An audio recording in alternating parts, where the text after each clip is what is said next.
Shakib Khan is so handsome and attractive that it makes us think regularly. Shakib Khan is a top actor in Bangladesh. I have seen every one of Shakib. ওহো, হঠাৎ করে বাংলাদেশের superstar Shakib খানের প্রশংসায় মেতেছেন দক্ষিণের জাতীয় crush Rashmika Mandanna. হ্যাঁ, ঠিকই শুনেছেন। পুষ্পা খ্যাত রাশমিকা মান্দানা তিনি বলেছেন Shakib Khan is a very talented superstar. ওরে বাবা, রাশমিকা নিজেই বলে দিচ্ছেন শাকিব বড় সুপারস্টার, তার উপর আবার ট্যালেন্টেড। ফ্যানরা তো শুনে পুরাই খুশিতে উঠছে।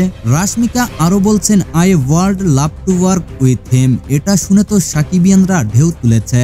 কেউ কেউ আবার বলছে এবার পুষ্পা 3 নয় বরং পুষ্পা শাকিব হতে চলেছে।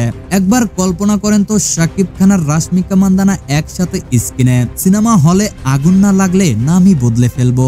এই জুটি হলে তো ভারত বাংলার পুরো ইন্ডাস্ট্রি কাঁপায় দিবে। তবে এইখানে একটা টুইস্ট আছে, আসলে যে ফুটেজটা ভাইরাল হয়েছে তা নাকি পুরোপুরি এআই দিয়ে বানানো। Shakib Khan is so handsome and attractive that it makes us think regularly. মানে রাশমিকা সত্যি সত্যি বলেননি এটা শুধু ফ্যানদের ক্রিয়েশন। কিন্তু মানুষের ভালোবাসা তো আর আটকানো যায় না। ফ্যানরা চায় রাশমিকা এন্ড শাকিব খান একসাথে পর্দায় আসুক। তাই আসলেই যদি ভবিষ্যতে তারা একসাথে কাজ করে তখন কিন্তু বলবেন না আমি আগেই বলে দেইনি। প্রিয় দর্শক, আপনার কি মতামত ঝটপট জানিয়ে ফেলুন নিচের কমেন্ট বক্সে। আর চ্যানেলে নতুন হলে ফটাফট সাবস্ক্রাইব।